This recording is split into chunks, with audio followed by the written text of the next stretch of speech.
Halo, Assalamualaikum warahmatullahi wabarakatuh guys. Jumpa lagi di channel ini guys.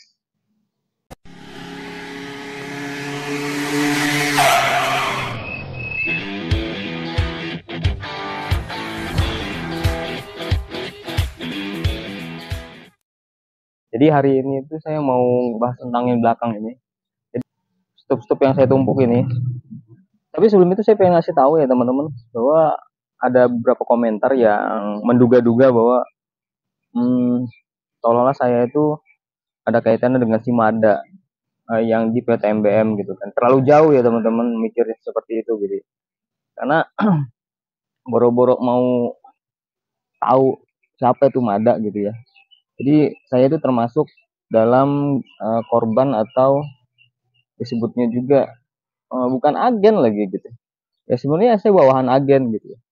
Nah, ini biasanya yang berbicara seperti ini yang di kolom komentar itu memang bukan mitranya karena mitranya itu udah tahu informasi terbaru bahwa PTMBM ini sedang diusut di ranah hukum.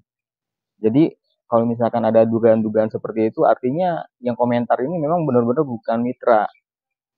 Kalau saya dan teman-teman yang mitra itu memang tergabung di dalam sebuah grup yang memang menginformasikan sudah sampai manakah pengusutan kasus PTMBM tersebut gitu ya. Kalau panjang-panjang cerita kayak gitu nanti banyak persepsi lain ya, ter membuat para netizen atau hater juga pikirnya kemana-mana. Beberapa bulan ini nggak terlalu intens dalam bikin konten yang terkait dengan lebah ya, karena memang yang pertama satu ya, itu juga tuh masalahnya. Yang awal-awal itu karena saya kalau misalkan bikin konten lebah gitu ya, ini banyak opini dan asumsi, perspektif dari berbagai macam orang, banyak pertentangan juga gitu ya. Terus kadang-kadang sampai nelpon saya gitu ya. Apakah begini, apakah begitu, apalagi kalau misalkan ngebahas tentang yang lama-lama gitu ya, terkait dengan PT Lebah PT gitu kan. Jadi saya itu bukan apa, jadi meminimalisir lah gitu. Terus saya itu bangun channel Lebah ini sebenarnya tujuan untuk ngebantu teman-teman. Saya pastikan bahwa sebenarnya asumsi dan opini yang kita lemparkan kepada publik itu seperti kayak konten-konten seperti ini ya. Itu kan sebenarnya adalah pengetahuan yang bisa kita terima dari berbagai macam sumber. Jadi tidak bisa diukur dari benar atau salah sebenarnya. Karena setiap orang itu memiliki kebenarannya sendiri gitu ya. Bisa jadi si A itu mereka merasa benar karena mereka itu telah melakukan sebuah pengalaman di cara yang seperti itu. Bisa jadi si B juga merasa benar dengan cara yang seperti itu. Jadi nggak bisa sih kita memaksakan oh si A itu salah, oh si B itu salah gitu. Sedangkan memang di dalam dunia perlebahan ini semuanya masih misteri gitu. Dari hal-hal yang kebiasaan aja yang dilakukan, tapi bukan berdasarkan daripada seperti kayak dokter tuh ilmu kedokteran misalkan sakit ini, inilah antibiotiknya, inilah obatnya, terus dia sembuh. Nah itu memang benar-benar udah bisa diumumkan secara publik bahwa ilmu kedokteran itu valid gitu kan. Walaupun sebenarnya ilmu kedokteran itu tidak bisa dibilang valid karena tiap tahun pun akan berganti. Bahkan dulu ya, di tahun 2014 tuh saya, ilmu kedokteran itu menyatakan bahwa berbagai macam penyakit itu harus disuntik. Tapi berjalannya waktu sekarang gitu ya, berubah lagi. Dan dikarenakan waktu itu pernah isu bahwa yang disuntik itu bisa menularkan penyakit seperti AIDS atau apa gitu ya. Sehingga cara suntik itu dikurangin dan diganti dengan cara minum obat yang efektif gitu kan. Kalau nggak penting-penting amat disuntik nggak disuntik gitu kan. Nah, artinya apa teman-teman? Artinya informasi atau ilmu yang sangat valid pun itu bisa dianggap tidak valid gitu.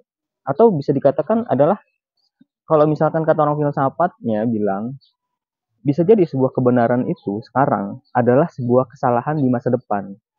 Nah, bingung kan kalau kayak gitu. Artinya apa? Jadi sebenarnya saya kalau berdasarnya dari kita yang memahami dari berbagai macam informasi, sebenarnya adalah bisa dibilang benar, bisa dibilang kurang tepat karena setiap orang itu punya pemahaman yang berbeda-beda dan punya pemikiran yang berbeda-beda sehingga bisa menghasilkan pengalaman dan opini, asumsi yang berbeda juga. Yang telah saya sebutkan tadi di konten-konten sebelumnya, misalkan membahas tentang lebah atau apa segala macam gitu ya, itu hanya sebatas asumsi dan opini. Jadi bukan berarti uh, sebuah kebenaran pasti atau sebuah kesalahan yang pasti gitu. Karena jadi teman-teman silakan bijaksana dalam menyikapinya. Jadi saya coba untuk memeriksa pagi ini. Biasanya pagi-pagi itu saya meriksa ada beberapa koloni yang masih hidup guys dari tiap stuk ini. Nggak saya expose lah ya hasilnya teman-teman. Kan paling saya eksposnya paling saya nyedot madu. Sebenarnya madu ini dikonsumsi aja oleh keluarga, intens ke saudara-saudara saya gitu. Jadi memang konsumennya itu saudara-saudara aja gitu. Dengar ya tadi ada suara motor, mobil gitu. Ini berada di tengah kota. Kalau misalkan pengen madu yang banyak, tentunya benar-benar hidupnya di hutan atau yang benar-benar banyak lingkungannya itu tanaman. Nah, kalau misalkan dibilang di sini harus banyak pohon juga kita nggak bisa memungkinkan gitu ya. Nah, terbatas dari kondisionalnya juga.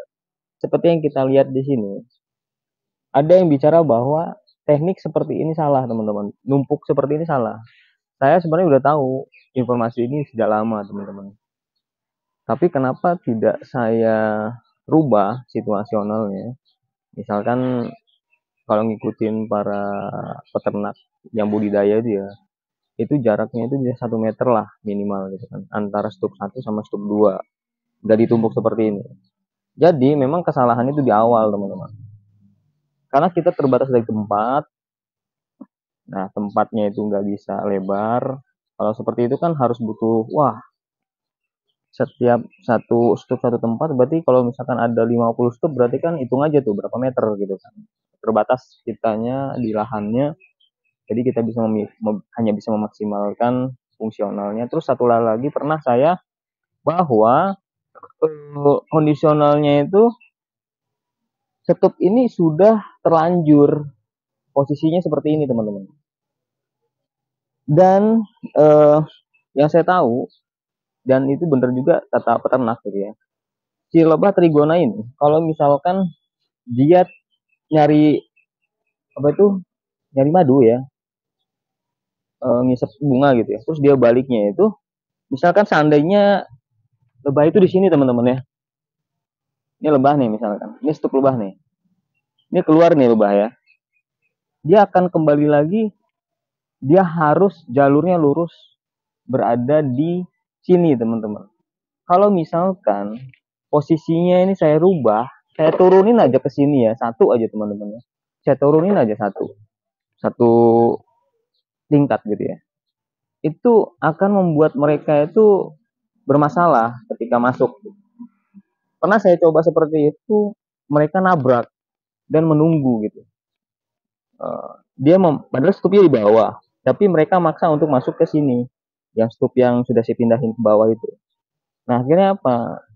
Rupanya lebah ini kalau hal itu dipaksakan, mereka akan perang teman-teman. Dia akan menyangka atau berprasangka buruk kepada stup yang lain, akhirnya terjadi perang dan sering banget itu zaman dulu gitu ya, perang seperti itu. Nah itu saya nggak mau hal itu terjadi gitu, makanya udahlah terlanjur biarin aja dulu gitu. Dan sampai saat ini selama dia seperti ini udah jarang perang, udah terlanjur kan. Kecuali kalau misalkan memang ada perubahan tempat situasional, misalkan mau dipindahin kemana, ya itu jadi tetap gitu, jangan sampai dipindah-pindahin lagi. Dan kalau bisa kondisional itu benar-benar yang tempat yang bisa enak gampang kita manennya gitu. Seperti yang teman-teman bisa lihat dan tonton di beberapa konten gitu kan, konten di channel orang yang terkait dengan lebah trigona. Nah, ternyata lebah trigona ini beda katanya dengan lebah apis. Kalau apis itu mereka itu seperti kayak mencium aroma dari si ratunya. Walaupun dia dipindahin dimanapun, si lebah apis ini akan paham di mana ratunya. Nah, lebah trigona ini saya juga nggak tahu ya apa penjelasan lebih detailnya.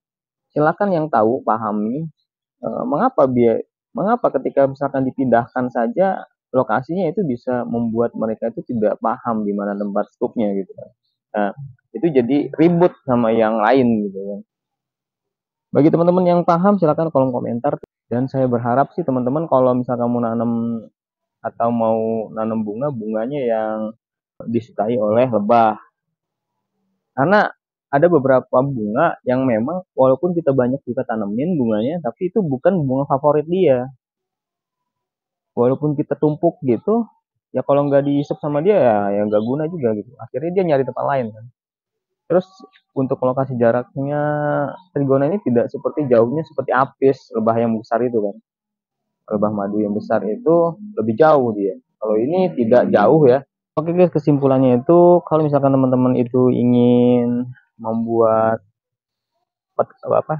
peternakan atau budidaya lebah trigona itu memang lebih tepatnya langsung dibuat tempat khusus yang pastinya di daerah yang banyak tanaman hutan lah, seperti hutan buatan di pegunungan. Itu lebih efektif guys dibandingkan kita memaksakan